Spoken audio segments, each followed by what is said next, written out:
While Class SP saw the championship wrapped up with the race to go, it's definitely not the case in the special vehicle category, which is extremely tight at the top.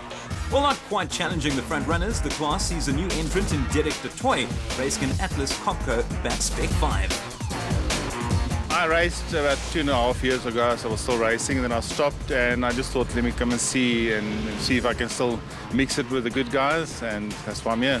Now, we chatted to Johan yesterday about this beautiful machine. Is it as good as he says it is? A bit better, I think. I mean, I had to turn it down slightly. I couldn't handle all the power, so I only went on about a 60% setting. It's powerful. It's very, very nice. Evan Hutchison and Dani Stassen endured a miserable time in Freiburg, but in a massive turnaround, the motor-wide pair were brilliant in the four-dealer 400, finishing first overall to go top overall. Hammond and Vickard Silvalt in the Elegant Fuel Strike are second in the championship, just 7.5 points adrift. Clint Gibson and Gary Campbell in Dirt Sport Components Porter also failed to finish, but the KZN pair are third in the standings. Finding things a lot better was the team of Philip de Vries and Johan Viljoen. Their Conqueror Porter came home in third place to put them fourth on the table. After capturing his maiden winner's driver in Freiburg, Quinton Silvalt couldn't quite replicate the feat. He and Father Cully's Elegant Fuel Bat Venom suffering fuel starvation problems and not making it to the end. Daniel and Lo Zealy had a good outing in their Max's Liqui Moly Rockstar Porter, a fifth place for them. 1 place ahead of them in the race, but 2 places behind in the championship, Daniel Brooks and Gavin Gray in the Ducatis Properties Bat. Securing just their third finish of the season, Keith de Toy and Greg Higgins in the White Star Racing Bat, enough to see them 9th on the table. Also, only their third finish of the season, but a very good one, Neil Mayer and Philip Smith from Max's Liqui Moly Rockstar coming home in second place. They don't compete too often, but when they do, they're dangerous. Unfortunately, it wasn't the case this time round for Lance Trethui and Jeff Minute in the LT Earth Movers Bat, who found the going a bit too tough. Some international flavour in the form of the Agazi brothers, Eduardo and Ricardo from the DRC, a 6th place for them, the best of the season. Experiencing the championship for the first time, Derek de Toy and Sean van Staden finished in a very impressive 7th place in the Atlas Copco Batspec 4. Stefan van Pletsen and Jaco Pieterse did well to capture 8 points, 9th place for them in their first race of the season. It was all about Hutchison and Stassen though, up front. Would you rate this as probably your most impressive win this year? Yeah, without a doubt. To win the time trial and dominate the whole weekend like it, I think I've done it ever before, and never at such a crucial stage, with 1 race to go.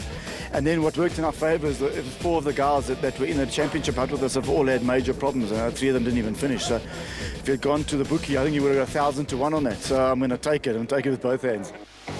A look at the Class A standings proving just how tight the championship is. The motor-wide pair holding a slender lead over Herman and Vickard Silvalt from Elegant Fuel, while Gibson and Campbell from Dirt Sport Components are just 12 points off the pace.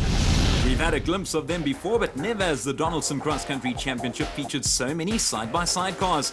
The Regent Racing outfit provided 3, with 1 Polaris driven by Motorcycle Supremo Brian Kappa. The car's really, it's really shown true colours in terms of durability, in terms of what it can do. So, but we haven't done it in race pace, so we've got to see what this thing can really do. Obviously, it's still early days and very much dependent on what takes place over the next 2 days. But what does the future hold? I mean, is this the start of things to come? I hope so. I think this is a foot in the door for me. There's no doubt that the 2-wheeled people can do well on 4 wheels. You look at Peter Hansen, you look at Alfie Cox, you look at any of those guys. I think that the transition is definitely, the way to go.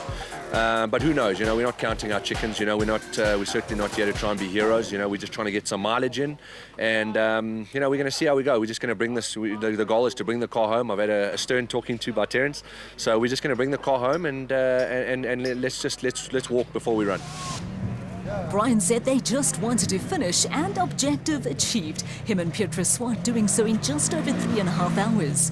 A man instrumental behind building the Polaris was another driver, Werner Mostert. Do you see this as a definite future in the sport with these side-by-sides? I think so, yes. It's going to be an entry-level class for us. We're going to try and make it affordable for the guys to get into one of them. It's an entry-level class. They handle absolutely superb. This is the kind of terrain where we want to be with these things. And we're hoping to create a lot of excitement on them. And I think we'll be a lot of people on the grid next year racing these things. Van and his co-driver Henny Deploy were unable to make it to the end, but overall it was another great outing for an exciting new entrant to the championship. The men who have been developing and testing their side-by-side since the Sun City 400, Leander Pinard and Stephen Marais from Motorride in their Can-Am Maverick. While KZN pair Gareth Woolridge and Simon Harrison were testing the Neil Woolridge Motors Polaris.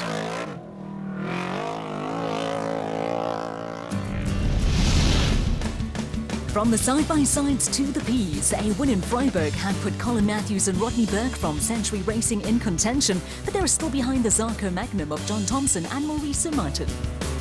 You couldn't be better placed in terms of the championship of Ps. Yeah, we've been very fortunate this year. We've had one DNF and one we lost a wheel and came fourth. But the rest of the season's been good. We've come second a couple of times, come first a couple of times. So, yeah, it's been a good year for us. It wasn't to be this time around for the pair, but a fourth place finish keeps them on top of the championship. Luckily for them, Matthews and Burke could only fare one place better, meaning the battle for top honours will be concluded at the Atlas Copco Gold 400, the last race of the season.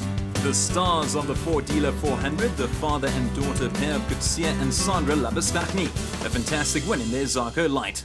16 points adrift in fourth place in the championship, Jeremy Wood and Ashley Thorne in their Ace Coat K9. Keith Makanete and Taylor Mochabalele were looking for their third straight finish, but it wasn't to be. Electrical problems in the first 30 kilometres put them out of the race.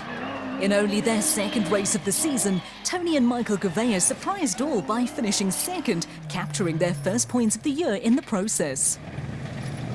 James Watson and John Thompson making a rare national championship outing and acquitting themselves well of the task, taking top honours. They finished ahead of Grant Watkins and Jeffrey Gascott in a Zarco. But the team of the hour, the Labuschagnes. You know, with the type of season we had, we won in Sugarbelt, and we came fourth in the right in the beginning of the year with the RFS race. And then we had a string of non-finishes. So yeah, I'm glad we could have brought it down. So Thompson and Sir Martin still leading the standings on 126.5 points, 17.5 clear of Matthews and Burke, which makes for a thrilling showdown in the final race of the season. On to the regional.